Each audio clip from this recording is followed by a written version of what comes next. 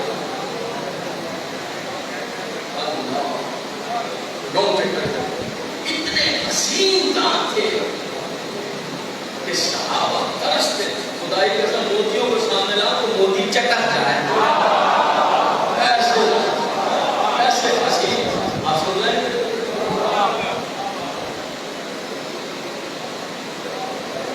صحابہ ترستے تھے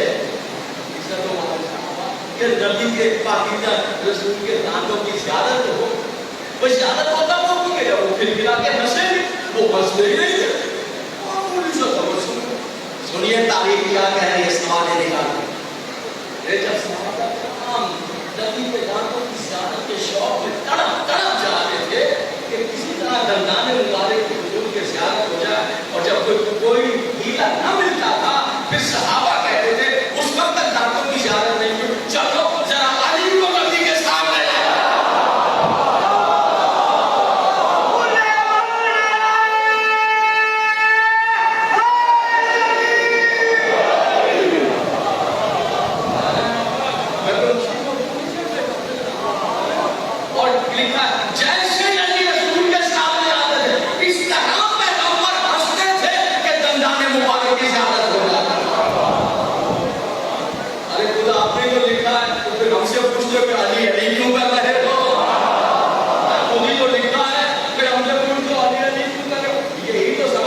نبی کو خوش کر دینے کا، تو آپ ایسے نہیں چلتے تھے جیسے ہم چلتے ہیں، آپ کو ایسے ایسے کر کے ہم چلتے ہیں، آپ جب چلتے تھے تو ادھر ہاتھ رکھتے تھے، اور لکھا اس طرح چال تھی سرکار کی کہ جیسے یا تو پہاڑی پہ چڑھ رہے ہیں یا ڈھلان سے اتر رہے ہیں، ادھر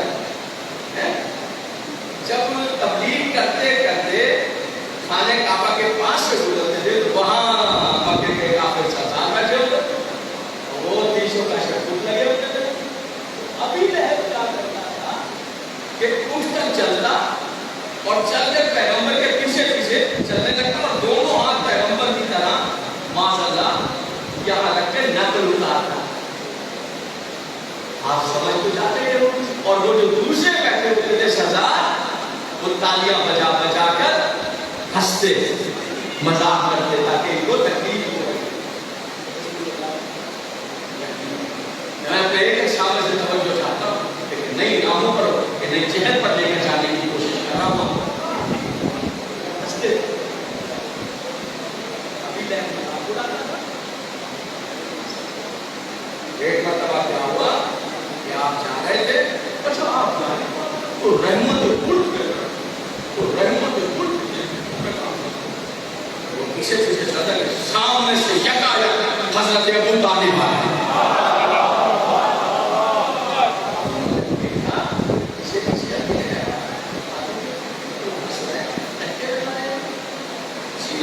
کیا بات ہے جانے کیا ہوا؟ پھر میں عرض کروں رحمت الخلق، رحمت نہیں جیسا کچھ بھی نہیں، بیٹا بتاؤ مجھے کس بات پر ہنس رہے ہیں؟ تمہارے چہرے پر پریشانی دیکھ رہا، جب میں یہاں سے گزرتا ہوں تبلیغ کرنے کے لیے تو یہ ابھی میرے پیچھے پیچھے چلتا ہے اور میری لمن بار ہے، پھر سارے لوگ نا تالیاں بجا بجا کر میرا مذاق اڑاتے ہیں، ایسے نہ بولتے میری طرح ہاتھوں کو یہاں رکھ کر میرا مذاق اڑاتا ہے، بس ایک مرتبہ ایسے جھپٹے ابھی لہر کی جیسے شیر شکار کے جھپٹ جاتے، سماج کروائیے، اور دیکھ کر کہنے لگے ابھی لہب وہ اپنے ہاتھوں سے میرے بھتیجے کا مذاق اڑاتا ہے، اسے تکلیف پہنچاتا ہے، ابھی لہب ٹوٹ جائیں تیرے ہاتھ۔ اور یہاں قرآن بیٹھے ہیں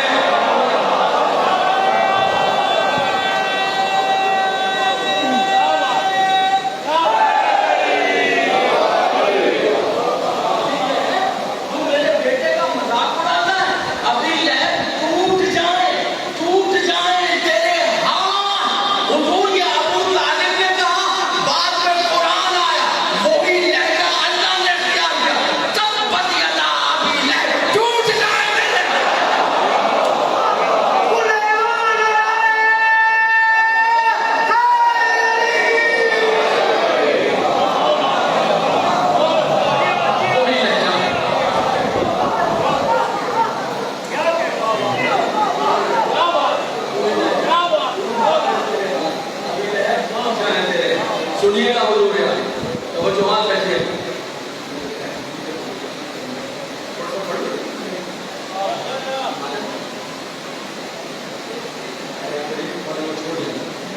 ابھی لہب ٹوٹ جائیں تیرے ہاتھ۔ پہلے انہوں نے کہا جیسے نام انہوں نے لیا ویسے اس نے بھی لیا، تب کیا تھا ابھی لہب ٹوٹ جائیں تیرے ہاتھ۔ حضور علی جس کے جملے آیتیں بن رہی ہیں اس نے کلمہ نہیں پڑھا تھا،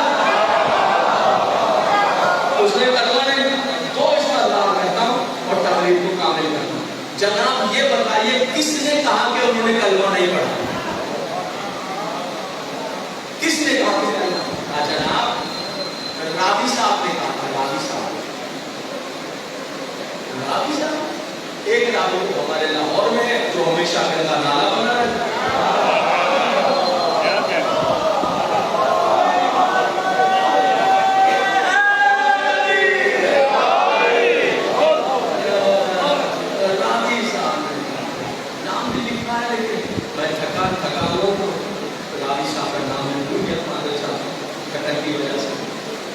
مجھے اتنا یاد ہے یہ راوی صاحب ہمیشہ اپنے پاس ایک جانور رکھتے تھے،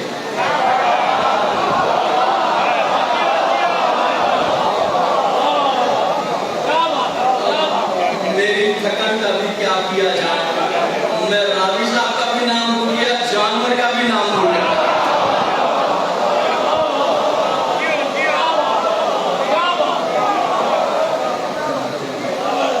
وہ کہتے ہیں کہ صاحب آخری وقت میں پیغمبر دوست ادا کرو، پیغمبر نے کہا جب جناب مطالب کا انتقال ہو گیا چچا کلمہ پڑھ لیجیے، تو پیغمبر نے نہیں میں تو اپنے باپ دادا کے دین پر جا رہا ہوں،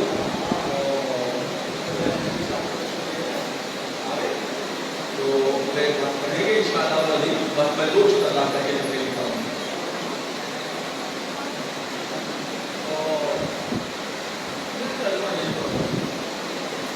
تو پیغمبر نے کہا کہ چچا ایسا کیجئے آپ میرے کان میں کلمہ پڑھ لیں۔ پھر راوی صاحب کہتے ہیں کہ کان میں بھی کلمہ نہیں پڑھا۔ راوی صاحب نے کیا کہنے راوی صاحب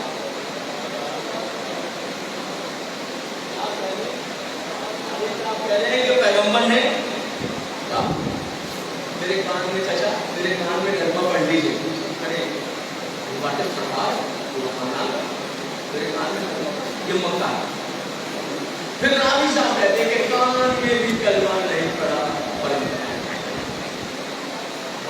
راوی صاحب میں آپ سے کہوں بھیا تو میرے پاس آئیے بیٹا میں تم سے ایک بات کہنی آپ کا کہیں کان میں کہیں آپ بھی سمجھ جائیں گے، سارے احباب سمجھ جائیں گے، کوئی ایسی بات کرنا چاہتے ہیں جو کوئی دوسرا نہ سنے، کان میں کبھی ان کا کان ہے ان کے ہوں ان کا کان، یہ دوسرا کان راوی کا کہاں جا کے وہاں لگ رہے ہیں۔ راوی صاحب آپ کی قوت سماعت کے کیا کہنے آپ کی سننے کی طاقت کے کیا کہنے، سننے پر آئے تو نبی نے کان میں کیا کہا وہ بھی سن لیتے ہیں، بہرے ہو جائے تو غدیر کے میدان میں کیا کہا۔